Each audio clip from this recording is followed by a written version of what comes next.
பர்திமேயு சுவிசேஷ ஊழியங்கள் வழங்கும் நற்செய்தி நேரம். தேவ செய்தி பாஸ்டர் ஆர். அகஸ்டின். இந்த நாளில் உங்களோடு நான் பேசி வருகிறேன். கடன் இதை குறித்து அநேகர் என்கிட்ட கேட்குறீங்க, ஐயா நாங்கள் சம்பாதிக்கிற சம்பாத்தியமெல்லாம் கடனுக்கு தாயா போயிடுது, வீட்டுக்கு ஒன்றும் வரல, ஆனால் உழைக்கிறோம், கஷ்டப்பட்டு உழைக்கிறோம். உங்களுடைய வேதத்தை திருப்புங்க. எங்கே இருந்தாலும் சரி, வாங்கின கடனை கொடுக்காட்டா என்ன பேர் தெரியுமா நமக்கு? சங்கீதம் 37 சங்கீதம் 21 எல்லாரும் இந்த நிகழ்ச்சியை பார்க்கும்போது மறக்கவே கூடாது. என்ன பிரதர், உங்கள் வேத புஸ்தகத்தை கையில் எடுத்துக்கிட்டு தான் உட்காரணும். ஏன்னா இந்த வேதத்தில் எல்லாத்தையும் கர்த்தர் நமக்கு எழுதி கொடுத்திருக்கிறார், ஒவ்வொன்றும் எழுதி கொடுத்திருக்கிறார். அதனால தான் இந்த வேதம் அரிய வேதம் தேவன் தந்தது, ஒரு மனிதனை மாற்றும் புதிதாக்கும் உயர் நோக்கம் கொண்டது. இந்த வேதத்தில் அநேக ரகசியங்கள் இருக்குது. தயவு செய்து உங்களுடைய வேத புஸ்தகத்தை எங்கே இருந்தாலும் கொஞ்சம் எந்திரிச்சு சிரமம் பார்க்காம பீரோலையோ கட்டிலையோ படுக்கை அறையிலையோ கார்லையோ அல்லது ஹேண்ட்பேக்லேயோ வச்சுருந்தா எடுத்து 37 சங்கீதம் 21 திருப்பி வச்சுக்கிறீங்களா? அப்படி எல்லாரும். ஆண்டவரே உன் பாதம் சரணடைந்தே, அடிமை நானையா. ஆண்டவரே உன் பாதம் சரணடைந்தே, அடிமை நானையா, உமது அடிமை நானையா. ஆயிரம் ஆயிரம் துன்பங்கள் வந்தாலும் அகன்று போக மாட்டேன், உம்மை விட்டு அகன்று போக மாட்டேன்.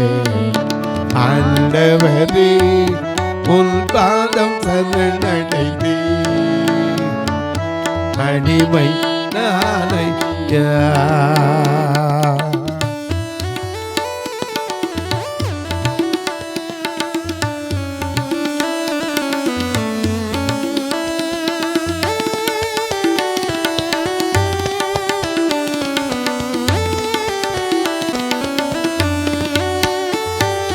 ஒவ்வொரு நாள் உன் குரல் கேட்டு அதன்படி நடக்கிறதே,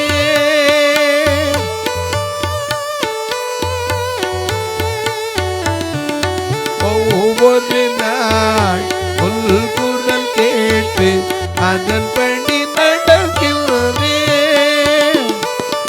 உலகினை மறந்து உண்மையை நோக்கி, உலகினை மறந்து உண்மையை நோக்கி ஓடிப்பது தினமும். ஆண்டவரே உன் பாதம் சரணடைந்தே, அடிமை நானையா.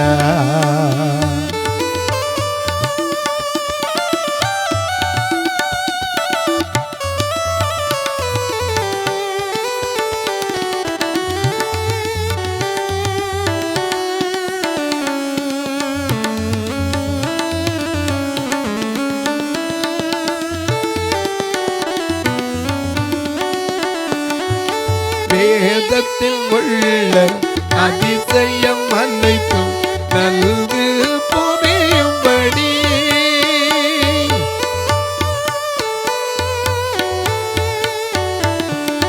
வேதத்தில் உள்ள அதிசயம் அனைத்தும் நன்கு புரியும்படி, தேவனை எனது கண்களையே, தேவனை எனது கண்களையே நிலமும் திறந்தருளோ, தேவனை எனது உமது கண்களையே தினமும் தினந்தருளும் தினமும் ஆண்டவரே உன் பாதம் சரணடைந்தே அடிமை நானையா உமது அடிமை நானையா.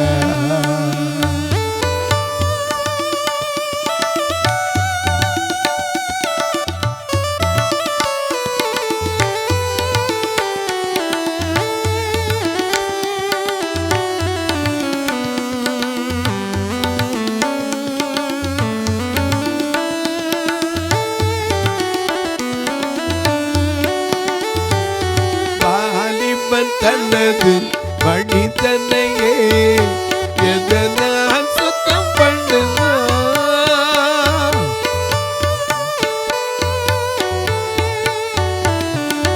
வாலிபன் தனது வழி தன்னையே எதனால் சுத்தம் பண்ணுவான். தேவனே உமது வார்த்தையின் படியே தேவனே உமது வார்த்தையில் வண்டியே ஆண்டு கொள்வன் தேவனே உமது வார்த்தையில் வண்டியே ஆண்டு கொள்வன் தினமும் ஆண்டவரே உன் பாதம் சரணடைந்தே அடிமை நானையா உமது அடிமைக்கு அறையா. எனக்கு அன்பார்களே நல்லா கவனிங்க. கடன் வாங்கவே கூடாது வேத சட்டப்படி. ஏன்னா ஆண்டவர் சொன்னார் உன் கைகளின் பிரயாசத்தை நீ சாப்பிடுவாய். மறந்துடாதீங்க. இன்னொருத்தனுக்கு போகக்கூடாது. ஓடி ஓடி சம்பாதிக்கிறீங்களா அடுத்தவனுக்கு வட்டி கொடுத்து என்ன பிரயோஜனம்? இன்றைக்கி அநேக நேரங்களில் கிரெடிட் கார்டு ஆங்கிலத்தில் சொல்லிக்கிறோம். கிரெடிட் கார்டுனா என்னது? கடன் தான். லோன் எடுத்துருக்கோம். லோன்னா என்னது ஆங்கிலத்தில்? அதுவும் கடன் தான். உங்களை எங்கே சுற்றியாவது கடன்காரனாக்கிறதுக்கு இப்போ கொடுக்க வேண்டாம். உள்ளே போய் கார்டு அடிச்சுட்டு வெளியே வந்துடலாம். ஆனால் அடிமைப்பட்டுறோம். என்ன அடிமை? கடன் வாங்கியவன் கொடுத்தவனுக்கு அடிமை. எனக்கு அன்பான அடிமை ஒரு நாள் அரசாள முடியாதுங்க. மறந்துடாதீங்க. கடனை வாங்கினா கட்டாயம் கொடுக்கணும். அப்படி கொடுக்கலைன்னா அதுக்கு ஒரு பேர் வேதம் சொல்லுது. வாசிங்க பார்க்கலாம். 37ஆம் சங்கீதம் 21ஆம் வசனம். துன்மார்க்கன். என்ன வேறு? துன்மார்க்கன்.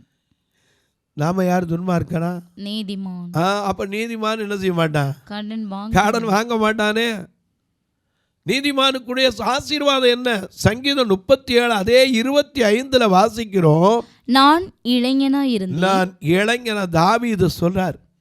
நான் இளைஞனா இருந்தேன், முதிர் வயதுள்ளவனும் இப்ப வயசான கிழவனும் ஆயிட்டேன். ஆனாலும் நீதிமான் கைவிடப்பட்டதையும் அவன் சந்ததி அப்பத்திற்கு இறந்து திரிந்தது. ஏன்னா என்ன அர்த்தம்? பிச்சை எடுத்து திரிஞ்சதையும் அதான் இறந்துங்கிறது. என கண்பான இறத்தல் ஈயன இறத்தல் இழிந்தன்று அதன் எதிர் ஈயேன் என்றால் அதனினும் இழிந்தன்றுனா.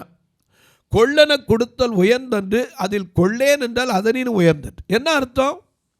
ஒருத்தண்ட போய் வெட்கத்தை விட்டு குடுன்னு கேட்கறதே என்னது? தவறு. அப்படி குடுன்னு கேட்டு கொடுக்காம இருந்தானா அது அவனுக்கு தான் அசிங்கம். அதனால தான் ஆண்டவர் சொல்லிருக்கா, உன்னிடத்தில் கேட்கிறவனுக்கு கொடு. திடுங்க கொடுப்பாங்கன்னு நம்பி கொடுத்துருந்தா கட்டாயம் அதை கொடுக்கணும். அப்படி கொடுக்காட்டா என்ன பேரு? துன்மார்க்கன். கடன் வாங்கி செலுத்தாமற் போகிறான். நீங்க நானும் கடன் வாங்கினா அதை கொடுக்கறதுக்கு நிர்வாகம் உண்டா? அப்படி நிர்வாகம் இல்லாட்டா என்ன வரும்? மத்தேயு எழுதின சுவிசேஷம் 18ஆம் அதிகாரம் 34ஆம் வசனத்தை வாசிக்க கேட்போம். பரிசுத்த மத்தேயு 18:34. அவனுடைய ஆண்டவன் கோபமடைந்து அவன் பட்ட கடனை எல்லாம் தனக்கு கொடுத்து தீர்க்கும் அளவும் கொடுத்து தீர்க்கும் அளவும் உபாதிக்கிறவர்களிடத்தில் அவனை ஒப்பு கொடுத்தான். இன்னைக்கு அநேக நேரம் உபாதை எதனால வருது? ஏன்னா ஆண்டவர் நமக்கு என்ன பண்ணியிருக்காரு? வாக்கு பண்ணியிருக்காரு. வாதை உந்தல் கூடாதத்தை அணுகாது மகனே, பொல்லாப்பு நேரிடாது நேரிடாது மகனே.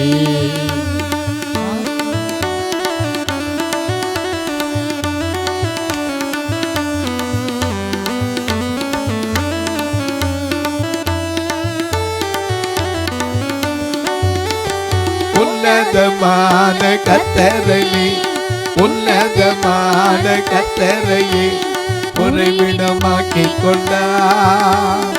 உன்னதமான கர்த்தரையே உறைவிடமாக்கிக் கொண்டார். அடைக்கலமான ஆண்டவரை, அடைக்கலமான ஆண்டவரை ஆதாயமாக்கிக் கொண்டார். எனக்கு அடைக்கலமான ஆண்டவரை ஆதாயமாக்கிக் கொண்டார். பாதை உந்தன் கூடாரத்தை அணுகாது மகனே, பொல்லாப்பு நேரிடாது நேரிடாது மகளே.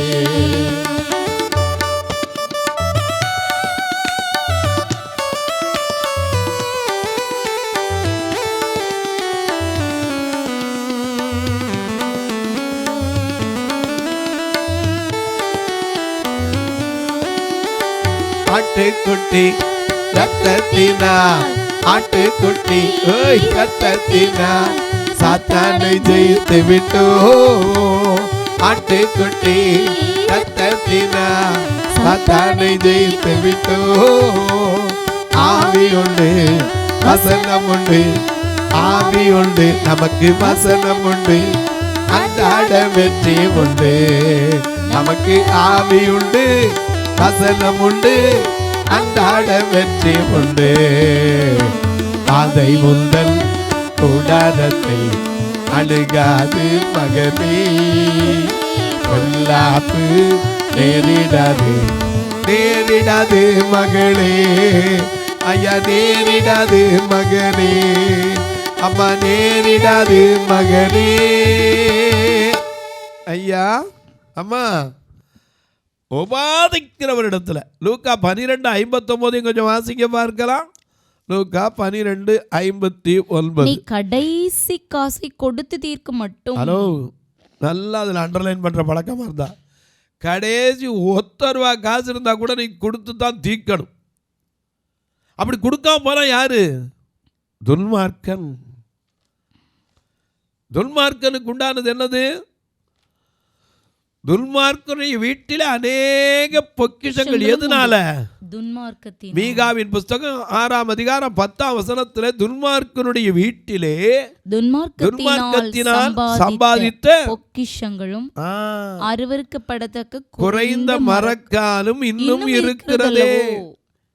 எனக்கு அன்பாருடைய துன்மார்க்கன் ஆலயத்துக்கு கூட போக்குவரமா இருப்பான். பிரசங்கி 8:10 வாசிக்கிறோம், போக்குவரத்துமாய் இருந்த துன்மார்க்கன் அடக்கம் பண்ணப்பட்டதை கண்டேன். துன்மார்க்கன் வாங்கின திரும்பி கொடுக்க மாட்டான். எனக்கு அன்பாருடைய நாம் அன்னைக்கு துன்மார்க்கனா? நாம் அன்னைக்கு சன்மார்க்கன்னு சொன்னால் முதல்ல வாங்கின கடனை இன்னைக்கு கூட செட் பண்ண. ஏன்னா நாளைக்கு கூட ஆண்டவர் வந்தால் என்ன செய்வோம்? நம்முடைய எக்கால சத்தம் எப்போ வரும்னு சொல்லியிருக்கா?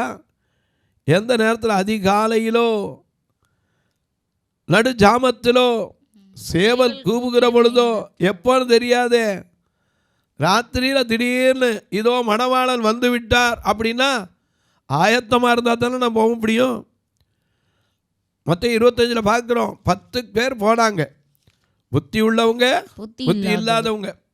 5 பேர் புத்தி உள்ளவங்க. கொஞ்சம் ஒருவேளை தாமதிச்சாலும் நம்ம ஆயத்தமாக இருக்கணுமேன்னு போனாங்க. கொஞ்சம் பேர் ஆமாம் பார்த்துக்கலாம் இப்போ என்ன பெருசு அப்படின்னு அசால்ட்டாக போனாங்க. என்னாச்சு? மணவாளன் வர காலம் என்ன செஞ்சு? தாமதிச்சது. எல்லாம் தூக்க மயக்கத்தில் இருந்தாங்க. திடீர்னு ஒரு சத்தம் வந்துச்சு, இதோ மணவாளன் வந்து விட்டார். ஏக்கத்தோடு இருந்தவனுக்கு தூக்கம் வருமா? ஆயத்தமாக இருந்தவங்க என்னதாங்க உடனே தீவெட்டியால் ஆயத்தப்படுத்துனாங்க. நாம பாடுறோம்ல, என் ஏக்க விருப்பம் எல்லாம் உன் இதய துடிப்பாக மாற்றும், என் ஜீவனாட்கள் எல்லாம் ஜெப வீரன் என்று எழுதும், என் ஜீவனாட்கள் எல்லாம் ஜெப வீரன் என்று எழுதும். ஆராதனை ஆராதனை ஆராதனை ஆராதனை ஆராதனை ஆராதனை ஆராதனை ஆராதனை அந்த இயேசுராஜனுக்கே, ஆவியா தேவனுக்கே, அந்த இயேசுராஜனுக்கே, ஆவியான தேவனுக்கே. திடீர்னு வந்துட்டார், மணவாளன் வந்து விட்டார். உடனே நம்ம இந்த வாரம் என்ன நிற்பாரா? கதவு அடைக்கப்பட்டுரும். ஆண்டவரே நாங்களும் காத்திருந்தோம். உடனே அவர் சொல்லுவார், அப்படியா காத்திருந்து புது பலன் அடைய போறீங்களா? உங்களுக்கு தெரியாதப்பா. எனக்கு அன்பானுடைய ஆயத்தமாக இருக்கணும். எப்பவும் எந்த நிமிஷமும் நீங்கள் கேட்கிற இடத்துல, எக்கால சத்தம் கேட்கிற இடத்த விட்டு என்ன செய்யக்கூடாது? தள்ளி போகக்கூடாதுனே வேதம் சொல்லியிருக்கு. நாம் எங்கே இருந்தாலும், இன்றைக்கி இந்த ரிசர்வ் படையை பார்த்துருப்பீங்க, அவங்களுக்கு இருக்கிற இடத்துல திடீர்னு என்ன செய்யும்? பப்பரப்பான்னு ஊதுவாங்க. எந்திரிச்சோடனே என்ன வந்துடணும்? எங்கே இருந்தாலும் இந்த சத்தத்தை கேட்டால் என்ன செய்யணும்? ஆயத்தமாக வந்து நிற்கணும். இன்னைக்கு உனக்கும் எனக்கு எக்காலம் எப்போ துணிக்கும் தெரியாது, எந்த நேரம் இயேசு வருவா தெரியாது. நாம் நம்பிக்கிட்டு இருக்கிறோம், கண்ணிமை நேரத்தில் மாறுவோம், விண்ணிலை யாவரும் சேருவோம், அங்கே கண்ணீர் இல்லை, கவலை இல்லை, கர்த்தரே வெளிச்சமாக இருப்பார். உண்மைதான். ஆனால் நீங்களும் நானும் அந்த பரலோகத்துக்குள்ளே போகிறதுக்கு கடன்காரனாக இருந்துடக்கூடாது. கடன்காரனாக இருந்தால் லூக்கா 12:59 திரும்ப வாசிங்க. லூக்கா 12:59 மிக அழகாக எழுதி, கடைசி காசை கொடுத்து தீர்க்கு மட்டும் அவ்விடத்திலிருந்து புறப்பட மாட்டான். அங்கிருந்து புறப்படவே முடியாது. உனக்கு சொல்லுகிறேன் ஏன்னா அதுலேருந்து வெளியே வர முடியாது. இன்றைக்கி நீங்கள் பைக் லோனில் வாங்கியிருப்பீங்க, எல்லா டியூவும் கட்டிட்ட முடியாது, கடைசி டியூ ஒன்று தான் கட்டாமல் பண்ணால் பைக்கை தூக்கிட்டு போயிடும். ஒரு சமயத்தில் நான் பார்த்த அனுபவத்தை சொல்கிறேன். ஒரு சமயத்தில் என் கூட ஒரு பிரதர் வந்திருந்தார். அவர் ஒரு பைக்கில் வந்தார், நானும் என் கூட இந்த தம்பி குமார்னு ஒருத்தர் இருந்தார், இப்போ இல்லை இறந்துட்டார். அவரும் போயிருந்தோம். அப்போ ஒரு பேங்க்காக போயிருந்தோம். அவரும் வண்டியை நிப்பாட்டிட்டு வந்தார், நாங்களும் வண்டியை நிப்பாட்டிட்டு வந்தோம். திடீர்னு வந்தால் அவர் வண்டியை காணோம். எங்கே போச்சு? வண்டி தானாக போயிருமா? சாவி யார்கிட்ட இருக்குது? இவர் கையில் இருக்குது. நிப்பாட்டிட்டு வந்த இடத்துல எங்கள் வண்டி நிற்கிது, அவர் வண்டியை காணோம். இவரும் வண்டியை காணோம்னார். உடனே நான் சொன்னேன், வண்டியை காணா கம்ப்ளைண்ட் கொடுப்போம். அது முடியாது பிரதர். ஏன் முடியாது? ஏற்கனவே இதை என்கிட்ட ஒருத்தன் கொடுத்துருந்தான். எதுக்குன்னா, சேலத்தில் கடன் வாங்கியிருந்து அங்கே கட்டாமல் இருந்து தூக்கிட்டு வந்து இங்கே வச்சுருந்தேன். எப்படியோ தேடி வந்து கரெக்டாக நிப்பாண்ட பார்த்து கரெக்டாக சாய் போட்டு திறந்துட்டு போயிட்டான். அங்கே போய் கேட்டால் கரெக்டாக சொல்கிறாங்க, வண்டி எடுத்தாச்சு. கடன் கட்டாமல் தான் அப்புறம் எடுக்காமல் என்ன செய்வோம்? எனக்கு அன்பார்களை திரும்ப கொடுக்கணும். நிச்சயமாக அநேக நேரங்களில் வாங்கும்போது மனிதனுக்கு இருக்கிற அதே எண்ணம் கொடுக்கும்போது இருக்கா? வாங்கும்போது கையை முத்தமிடுவான், உங்களை மாதிரி உண்டா புகழுவான். உதாரணமாக பாருங்கள், திரும்ப அந்த ஆரம்பித்த இடத்துக்கு வாங்க, சீராக்கின் ஞானத்துக்கு வாங்க. மிக அழகாக ஆண்டவர் எழுதி வச்சிருக்கார். 29ஆம் அதிகாரத்தில் முதல் வசனத்தில் திரும்ப வாசிங்க. இரக்கம் காட்டுவோர் தமக்கு அடுத்து இருப்பவருக்கு கடன் கொடுக்கின்றனர். சரி, பிறருக்கு உதவி செய்வோர் கட்டளைகளை கடைபிடிக்கின்றனர். ஆண்டவர் சொல்லியிருக்காரு, நீ என்ன செய்யணும்? உதவி செய்யணும். உன் சகோதரனுக்கு அன்பு கூறணும். உனக்கு எல்லாம் இருந்தும் உன் சகோதரனுக்கு குறைச்சிருண்டு என்று கண்டு உன் இருதயத்தை அடைத்து கொள்ளக்கூடாது. 1 யோவான் 3:17 வாசிக்கிறோம். ஒருவன் இவ்வுலக ஆஸ்தி எல்லாம் உடையவனாய் இருந்தும் தன் சகோதரனுக்கு குறைச்சல் என்று கண்டு தன் இருதயத்தை அடைத்துக் கொண்டால் அவனுக்குள் தேவ அன்பு இல்லை. நிலைத்திருக்குன்னு சொல்ல முடியுமா? வசனத்தினால் அன்பு கூறலாம், நாவினால் அன்பு கூறலாம், ஆனால் கிரியையினாலும் உண்மையினாலும் அன்பு கூறணும்னா நம்ம கொடுத்து தான் ஆகணும். அதனால் அவர்கள் ஆண்டவர் கட்டளைக்கு என்று உதவுகிறார்கள். வாசிங்க. அடுத்திருப்பவருக்கு அவருடைய தேவைகளில் கடன் கொடு. சரி, சில நேரத்தில் தேவை இருக்கிறவனுக்கு கட்டாயம் என்ன செய்யணும்? கொடுக்கணும். உரிய காலத்தில் உரிய காலத்தில் பிறருடைய கடனை திருப்பிக் கொடு. இந்த வேதம் எவ்வளவு அருமையா இருக்கு பார்த்தீங்களா? வாங்கினதை திருப்பி அந்த சொன்ன காலத்தில் என்ன செய்யணும்? திருப்பி கொடுக்கணும். அப்படி கொடுக்காம போனா பேர் என்னது? துன்மார்க்கு. அந்த பேர் வேணுமா? துன்மார்க்கு. ஐயா அவங்க எங்கே நிற்பா, இவங்க எங்கே சங்கீதம் முதல்ல எழுதி வச்சிருக்கார். நீதிமான்கள் பாவியுடைய சபையிலையும் துன்மார்க்கர் நீதிமான்களுடைய சபையிலையும் என்ன நிலை நிற்பதில்லை. அந்த வசனத்தை வாசிக்கும். முதலாம் சங்கீதத்தில் எழுதி கர்த்தர் துன்மார்க்கரோ அப்படி இராமல் காற்று பறக்கடிக்கும் பதரை போல் இருப்பார்கள். ஆகையால் துன்மார்க்கர் நியாய தீர்ப்பிலும் பாவிகள் நீதிமான்களுடைய சபையிலும் நிலை நிற்பது இல்லை. கர்த்தர் நீதிமான்களின் வழியை அறிந்திருக்கிறார். துன்மார்க்கரின் வழியோ அழியும். வாங்கினா என்ன செய்யணும்? குறித்த காலத்துல கொடுக்கணும். திரும்ப வாசிங்க. அடுத்திருப்பவருக்கு அவருடைய தேவைகளில் கடன் கொடுக்கணும். தேவை அறிஞ்சு கொடுக்கணும் உரிய காலத்தில். ஆனா அதே சமயத்துல வாங்கின என்ன செய்யணும்? உரிய காலத்துல பிறருடைய கடனை திருப்பி கொடு. சொல் தவறாதே. சொல்ல மாறக்கூடாது. அடுத்தவர் மீது நம்பிக்கை வை. உனக்கு தேவையானதை எப்போதும் நீ கண்டடைவாய். ஆமா. அதே சமயத்தில் இன்னும் எழுதியிருக்காரு பாருங்க. வாங்கின கடனை கண்டெடுத்த பொருள் போல பலர் கருதுகின்றனர். நிறைய பேர் ரோட்ல இருந்து எடுத்து வந்த மாதிரி நினைச்சிடக்கூடாது. ஏன்னா அவன் எவ்வளவு கஷ்டப்பட்டு சம்பாரிச்சு ஆபத்தில் தேவை கொடுத்தானோ தெரியாது. வாங்கும்போது அண்ணே உங்களை போல உண்டா, உங்களை போல உள்ள கேட்ட உடனே கொடுக்கறது நல்ல மனுஷங்க நீங்க. அதே வாய் என்ன சொல்லும்? திருப்பி கேட்க வந்தானா சபிக்கும். உண்மைதானே? வந்துட்டான் பாரு, கடன் நீ உயிர் எடுக்கிறான்ப்பா, உயிர் எடுக்க. ஒரு காலத்தில் நம்ம உயிர் போகிற நேரத்தில் கொடுத்தான்ல. கடனை மட்டும் ஒன்று தெரிஞ்சுக்கங்க, இந்த வேதம் இருபுறம் கருக்குள்ள பட்டயம். நாம் அதனால தான் பாடுறோம். என்ன பாடுறோம்? இருபுறம் கருக்கான பட்டயமா, இருபுறம் கருக்கான பட்டயமா, ஒரு கிடும் கருவியா. வேதத்தை தியானம் செய், வேதத்தை தியானம் செய், வேதம் மகனே மகனே. வேதத்தை தியானம் செய், வேதத்தை தியானம் செய், வேதம் மகனே மகனே.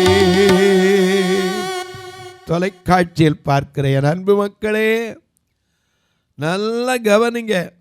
கடன் வாங்கினா திருப்பி கொடுக்கணும். இல்லாட்டா என்னதான் நான் பிரசங்கம் பண்ணினாலும் சரி, என்னதான் ஆண்டவருக்குள்ள ஜெபம் பண்ணி முழங்கால் போட்டு ஆவியின் அபிஷேகத்தை பெற்றிருந்தாலும் சரி, ஒரு பிரயோஜனம் கிடையாது.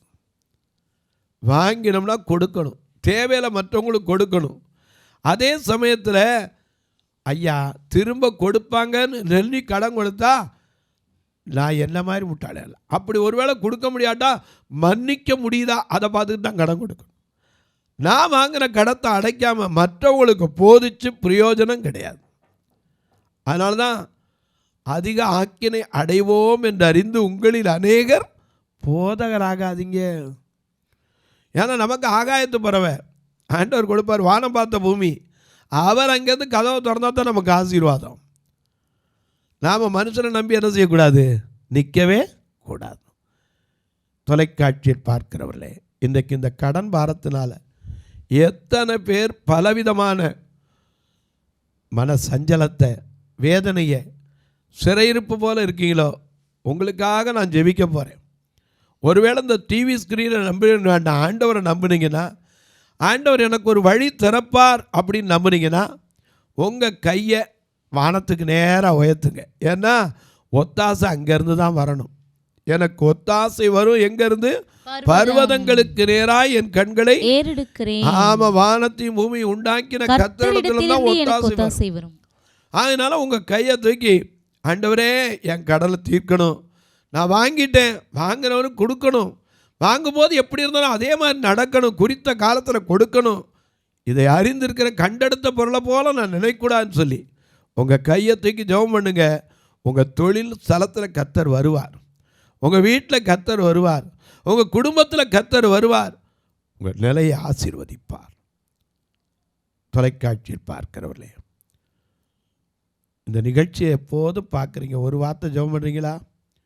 இது தொடர்ந்து வரணும், அதற்கான தேவைகள் சந்திக்கப்படணும், ஜெபம் பண்ணுங்க.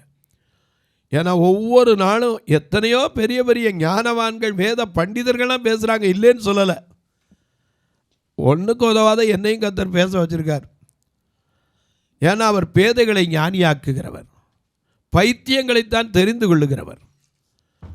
அதனால் இந்த நிகழ்ச்சி தொடர்ந்து வருவதற்கு ஒரு நாள் நிகழ்ச்சி உங்கள் பிறந்த நாள், திருமண நாள் போன்ற நல்ல நாட்களில் தாங்கலாம், ஒரு கட்டுமான பணிக்கு கொடுக்கலாம், ஒருவேளை எங்கள் சபையில் வருகிற பார்வையற்ற மக்களை கூட்டிகிட்டு வர வாகனத்துக்காக உதவி செய்யலாம், ஒருவேளை ஐயா சாப்பாடு கொடுக்க உதவலாம், ஒரு ஊன்றுகோல் கண்ணை போல ஒதுக்குற ஊன்றுகோலுக்கு உதவலாம், ஒரு கட்டுமான பணிக்கு உதவலாம், ஒரு ஃபியூனரல் ஃபண்டுக்கு உதவலாம். பார்வையற்றோருக்கு பிறந்த பிள்ளைகளுடைய கல்விக்காக இந்த கல்வி ஆண்டில் அடியெடுத்து வைக்க போகிற இதற்காக உதவலாம். ஆனால் கட்டாயமில்லை, விசனமாயல்ல. எப்படி பிரதர்? இதில் 2 நம்பர் வந்துக்கிட்டே இருக்கும், ஜிபே, ஃபோன்பே.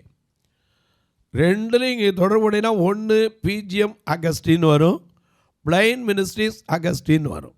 உங்கள் ஜெபக்காரியம் எது இருந்தாலும் சரி தொடர்பு கொள்ளலாம், உங்களுக்காக ஜெபிப்பேன். இப்போவும் உங்களுக்காக ஜெபிக்கட்டுமா? நல்ல பிதாவே, நன்றியோடு துதிக்கிறோம் சுவாமி. கடன் வாங்கிவிட்டு கொடுக்காதவனுக்கு பேர் துன்மார்க்கன், வாங்கின கடனை திரும்பி கொடுக்க மாட்டான். நாங்கள் ஒரு நாள் அப்படி இருக்கக்கூடாது. என்றைக்கு ஆண்டவர் அறிஞ்சிருக்கோமோ, பிறருக்குரிய ஒன்றை இச்சிக்க கூடாது என்பதை அறிந்திருக்கிறோமோ, அதை நாங்கள் கொடுத்து தீர்க்கும் அளவு வெளியே வர முடியாது, விடுதலை இல்லை என்பதை அறிந்திருக்கிறோம் சுவாமி. உபாதை எதனால் வருகிறது, வியாதி எதனால் வருகிறது? கடன் பாரத்தினாலே. அந்த கடன் இல்லாத ஒரு அனுபவத்தை ஒவ்வொரு குடும்பத்துக்கும் கொடும், ஒவ்வொரு பெரியோர் சிறியோர் பிள்ளைகளுக்கும் கொடும். பிறந்த நாள், திருமண நாளை அடியெடுத்து வைக்கிற இந்த வருஷத்தில் இருக்கிற கடனெல்லாம் தீர்த்து கடன் இல்லாத வாழ்க்கை ஒவ்வொரு குடும்பங்களுக்கும் கொடும். இந்த ஊழியத்தை தாங்குகிற, ஜெபிக்கிற, கொடுக்கிற ஒவ்வொரு பெரியோர் சிறியோர் பிள்ளைகளையும் ஆசீர்வதி. வானத்திற்கும் பூமிக்கும் சகல அதிகாரம் கொண்ட இயேசு கிறிஸ்துவின் ஈடு இணையற்ற வல்லமையுள்ள நாமத்தில் ஜெபிக்கிறேன் நல்ல பிதாவே, ஆமென். சபை ஆராதனை ஞாயிறு காலை 10 மணி முதல் 12 மணி வரை. இடம் பர்திமேயு சுவிசேஷ ஆலயம், அன்னை சத்யா நகர், இளமனூர் அஞ்சல், சக்கிமங்கலம் வழி, மதுரை மாவட்டம். பின்கோட் 625201 மற்றும் பர்திமேயு சுவிசேஷ ஜெப வீடு, flat number 107, Eden garden, Muthur, Tirunelveli. Pincode 627011. சிறப்பு உபவாச கூட்டம் ஒவ்வொரு மாதமும் 2வது சனிக்கிழமை காலை 10 மணி முதல் 1 மணி வரை நாகர்கோவில் YMCA ஹாலில் வைத்து நடைபெறுகிறது. மற்றும் ஒவ்வொரு மாதமும் 4வது சனிக்கிழமை காலை 10 மணி முதல் 1 மணி வரை திருநெல்வேலி புதிய பேருந்து நிலையம் அருகில் உள்ள கிரேஸ் ஹாலில் வைத்து நடைபெறுகிறது. எங்கள் எல்லா ஆராதனைகளிலும் கலந்து கொண்டு தேவனை மகிமைப்படுத்த அன்பாய் அழைக்கிறோம். உங்கள் உதாரத்துவமான காணிக்கைகளினால் இவ்வூழியத்தை தாங்க விரும்பினால் R Augustine, account number 5021364331, IFSC code IDIB 000B066, Indian bank, BP Kulam, Madurai. GPay number 9842181917, BGM ministries மற்றும் 9442559772, பிளைண்ட் மினிஸ்ட்ரீஸ் அகஸ்டின். உங்கள் தொடர்புக்கு பாஸ்டர் ஆர் அகஸ்டின், பர்திமேயு சுவிசேஷ ஊழியங்கள், நாகமலை, புதுக்கோட்டை, மதுரை 625019. தொலைபேசி எண்கள் 9842181917 மற்றும் 9442559772. கர்த்தர் தாமே உங்களை ஆசீர்வதிப்பாராக.